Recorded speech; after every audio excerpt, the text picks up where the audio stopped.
Video ini saya buat untuk memenuhi nilai ujian akhir semester.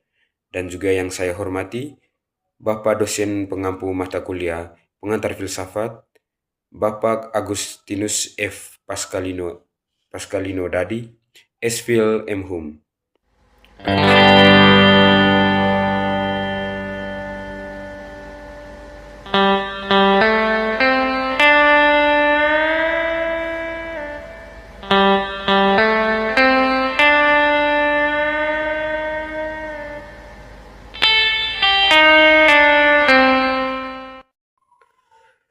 Salam sehat untuk kita semua.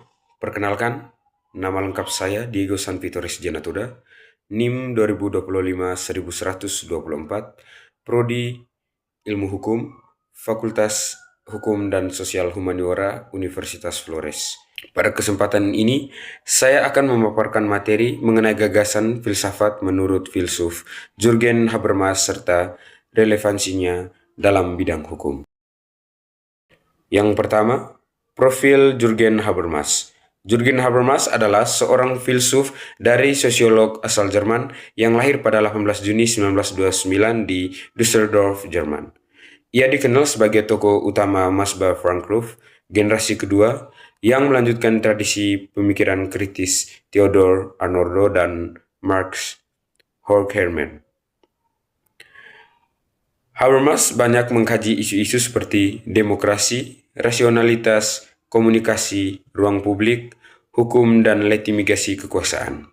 Ia merupakan salah satu filsuf kontemporer paling berpengaruh, khususnya dalam bidang filsafat sosial, politik, dan hukum.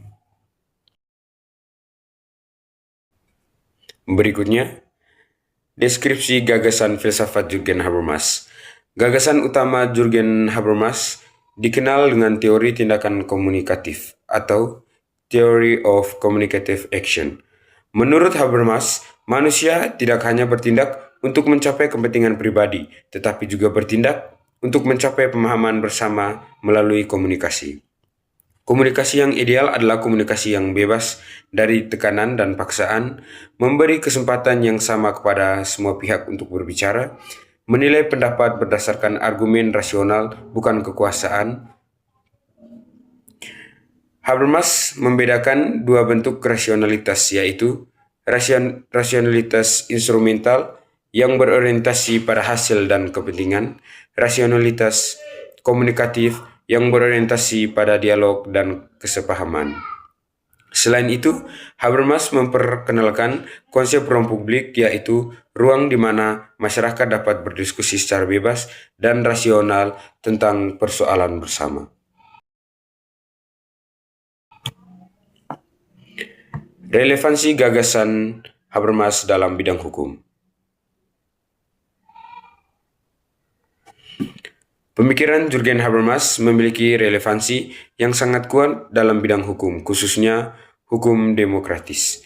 Menurut Habermas, hukum yang adil dan sah harus lahir dari proses komunikasi yang demokratis. Legitimasi hukum tidak hanya berdasar dari kekuasaan negara, tetapi dari persetujuan rasional masyarakat. Dalam praktik hukum, pembentukan undang-undang harus melibatkan partisipasi publik, proses peradilan harus berjunjung keadilan prosedural, putusan hukum harus dapat dipertanggungjawabkan secara rasional dan moral. Dengan demikian, hukum tidak hanya berfungsi sebagai alat pemaksa, tetapi juga sebagai sarana untuk mencapai keadilan dan konsensus sosial. Kesimpulan,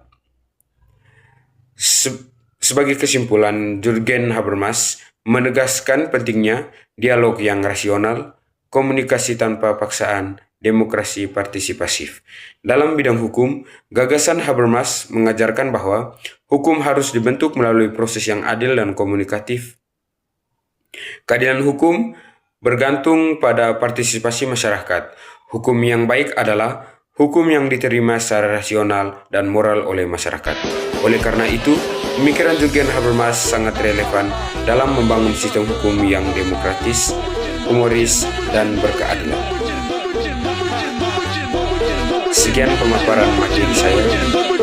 Terima kasih dan semoga bermanfaat.